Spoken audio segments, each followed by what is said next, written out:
Well, Iran is one of the countries worst affected by the coronavirus, with more than 3,000 deaths and nearly 48,000 confirmed cases. Now its government is launching a $10 billion package to help people and businesses cope better with the outbreak. President Hassan Rouhani says $5.5 billion is being set aside to provide low-cost loans and other forms of financial assistance to vulnerable businesses. Another $4.5 billion is going to the Health Ministry to procure necessary supplies and to help affected families. And in spite of US sanctions, Tehran is also buying much needed medical equipment from Germany, France and the UK. Well, for more on this, Taufiq Rahim joins me from Dubai now. He's a specialist in Middle Eastern politics and the executive director of the advisory firm Globesite. Welcome to Money Talks. Now, we look at countries like the US, Italy, France, all developed, wealthy countries who they themselves are struggling to deal with this coronavirus pandemic. How much harder is it for a country like Iran, whose economy was already in tatters even before this crisis? Definitely. I mean, the crisis which has hit Western countries foremost has put the spotlight on them, and there are economic resources to inject into the economies. But unfortunately, as we see in Iran, but also in India and sub-Saharan Africa, and further afield, it's going to be hard for those countries to compensate for the economic losses and for the loss of livelihoods for much of the population as the situation comes to a standstill, especially as lockdowns are enforced. Now, of course, Iran is one of the hardest hit countries in the world. And this stimulus or this package that has been announced by President Rouhani, while good, is not good enough. And there needs to be more relief. And even Iran has reached out to the IMF, unprecedented in half a century, for support. That's how dire the situation is. But more than just direct government assistance, I think the sanctions and other disabling mechanisms from outside need to provide relief, need to be alleviated.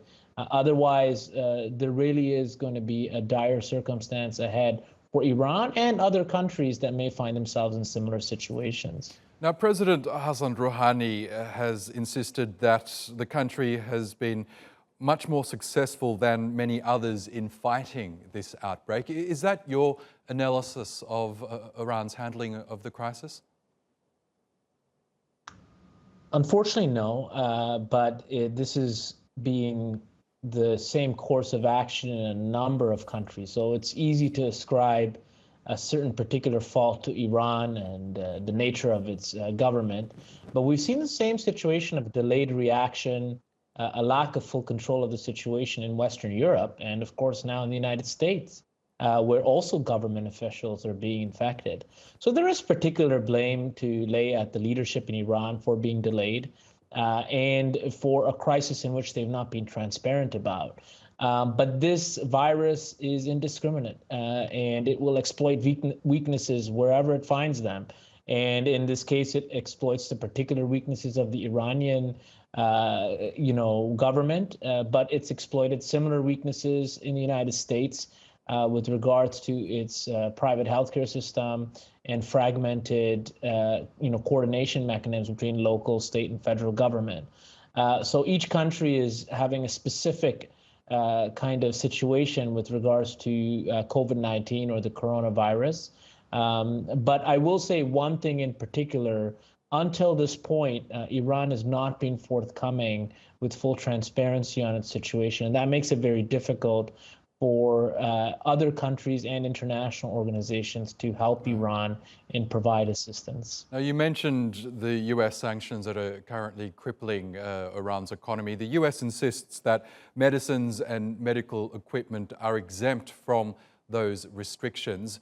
But if that is the case, are the sanctions really in the way of the Iranian response, or is perhaps is the government using that as an excuse for, the lack of better measures that are in place to fight this pandemic? Well, every government is going to use every excuse it can get its handle on during such a crisis, because there is so much blame to go around and a lot of anger within the populations. At the same time, the U.S. is speaking of the letter of the law. While there may be a particular medical device that's not subject to sanctions, many ventilators could conceivably be described with some of their components as dual use. And then you have companies over complying and countries which have simply shut down a lot of banking mechanisms that link to Iran. And so it really becomes very difficult for them to procure goods from certain companies and countries. And that is a result of the sanctions. There's no denying that. And I think anybody who is engaged in trade, within the Middle East and dealing with the complexities would know very much firsthand how difficult that is. Okay, Taufiq Rahim in Dubai, thank you so much for sharing with us your analysis.